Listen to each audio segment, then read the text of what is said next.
And good morning, everyone. Happy Wednesday morning to you.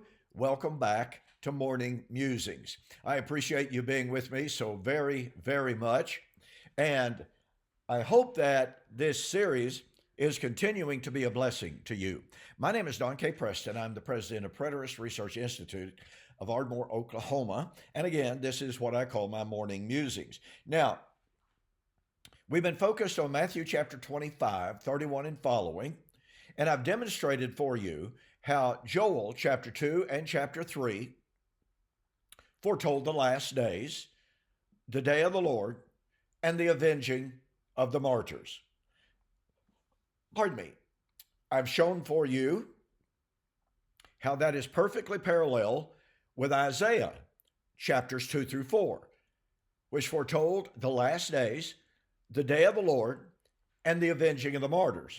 And I've shared with you how Jesus in Luke chapter 23, 28 to 31, specifically applied Isaiah chapter 2, the prediction of the day of the Lord, to the impending fall of Jerusalem in AD 70. Now, what that means is, since Joel 2 and Isaiah 2 are directly parallel, then that means that the day of the Lord for the avenging of the blood was to be in AD 70. But since Matthew 25, 31 and following is based upon, draws from Joel chapter 2, that means that Matthew chapter 25 is likewise posited for fulfillment in AD 70.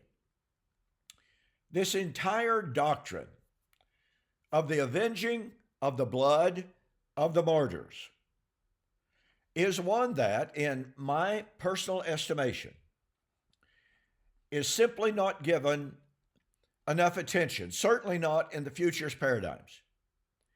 In the futures paradigms, they very often talk about, well, one day by and by, God's going to make everything right for all of the people who have suffered for the name of the Lord. But ladies and gentlemen, that generalizes the promise of the time and the context and the framework for the avenging of the blood of the martyrs.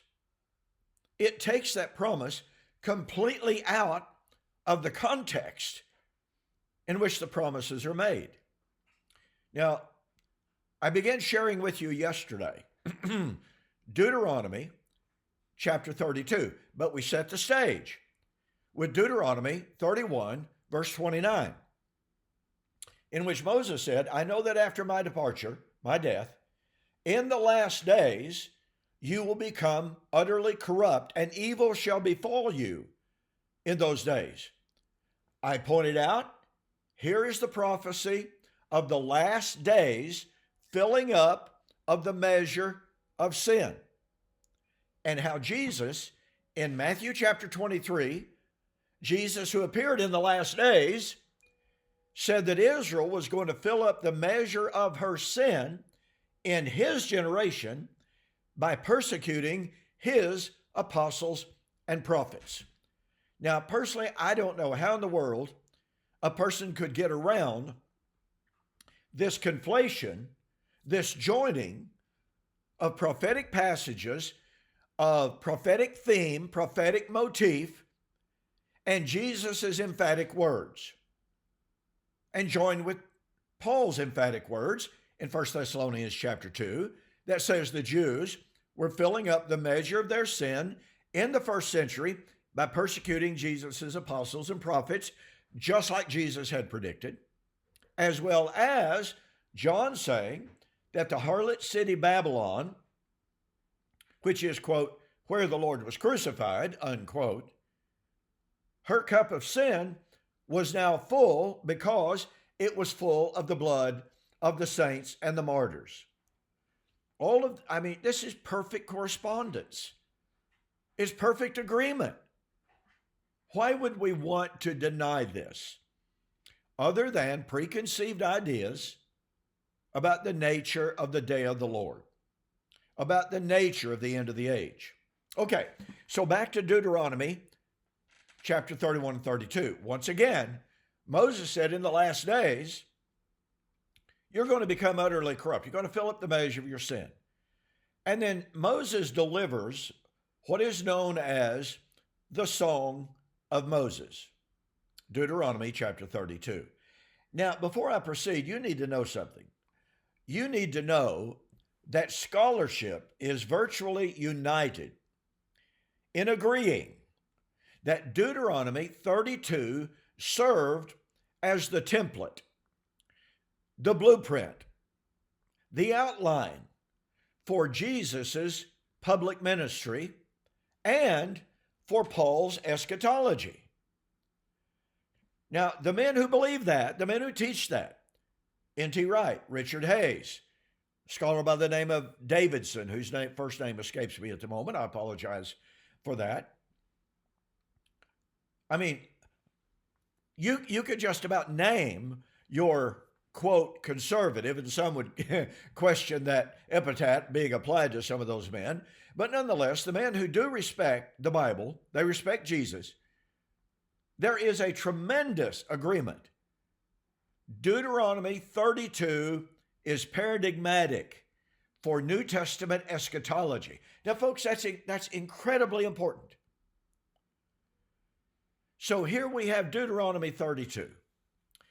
And in Deuteronomy 32, 5 and following, Moses speaks to Israel and tells them that in the generations to come, many, many generations in the future, they are supposed to rehearse the Song of Moses to remind every generation of the dangers that they faced, of the consequences of breaking God's covenant. Okay? So Deuteronomy 32 is not talking about Moses and his day. It's talking about a time, and as I've shared with you before, it is a projection. It is a projection into the last days. Moses was given a vision, as it were, of the last days, and was told what, number one, what Israel was going to do, and number two, what God's response to Israel was going to be. So in Deuteronomy 32, in speaking about the generations that were yet many generations away, God spoke about the coming of a wicked and perverse generation. Deuteronomy 32 and verse 5. Now, remember, Peter on the day of Pentecost stood up, reminded them that the events of that day, the outpouring of the Holy Spirit, was in fulfillment of Joel chapter 2, 28 and following.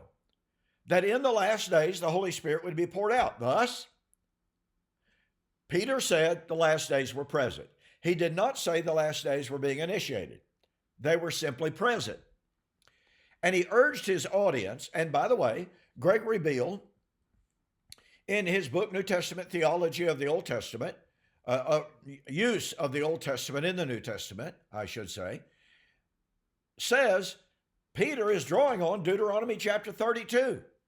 Likewise, well, let me back up here just a moment. So Peter is quoting from, citing, echoing Deuteronomy 32 when he talks about the wicked and perverse generation. When he said, save yourselves from this perverse generation, crooked generation. Then, in Philippians chapter 2, 15 and following, Paul urged the the Philippians, not to grumble against one another, not to gripe, not to complain against one another, but to have their conversation honest among the Gentiles, among whom he said, you serve as bright and shining lights in the midst of a crooked and perverse generation. Again, Philippians chapter 2 and verse 15. So here is Peter echoing Deuteronomy 32 about the coming perverse generation of Israel. And here's Paul referring to the wicked and perverse generation of Deuteronomy 32 and applying it to his generation. There's no question about it, folks. Peter and Paul believed they were living in the wicked and perverse generation, foretold by Moses in Deuteronomy 32. And again, let me remind you, what Moses was projecting, what Moses was predicting, were the events far off, many generations to come. And it was that generation far removed from him that would be the wicked and perverse, the crooked generation. And it's Peter's generation to which Peter applied Deuteronomy. And it is Paul's generation, the same generation as Peter, that Paul applied Deuteronomy chapter 32 and verse 5 to his generation. So, with that said, this brings us to a point at which I'll finish developing it tomorrow. Here I am already 11 minutes into this. I didn't intend to take this much time, but it's so critical to understand the context. It's so critical to see what Deuteronomy foretold, and it's so critical to see how the New Testament writers, Peter and Paul specifically, had to say about the Song of Moses. And they applied it to their generation 2,000 years ago. It's therefore simply wrong to take Peter's comments, to take Paul's comments, and apply them 2,000 years in our future. It's inappropriate. So, be sure to be with me tomorrow on the flip side as we continue to show, the correlation between Joel 2 and 3, the last days, day of the Lord, vindication of the martyrs. Matthew 23, Jesus, the last days, day of the Lord, vindication of the martyrs. Paul, living in the last days, talk about the filling up of the measure of the sin, judgment on Israel, the wrath that was about to come. Vindication of the martyrs. And we find all of that foretold in Deuteronomy chapter 32. Hey, don't forget, be sure to order a copy of Sam Dawson's fantastic book on the avenging of the blood of the martyrs. Go to my website, donkpreston.com, BibleProphecy.com. Go to the store, just look up Samuel Dawson. We offer several of his books. Every one of them is worth the while. Every one of them is worth every dime you spend on them. Send me a note that says you saw the offer on YouTube or Facebook, and when you order, I'll refund your shipping, saving you $5. Okay, I'm out of time. I'll see you on the flip side.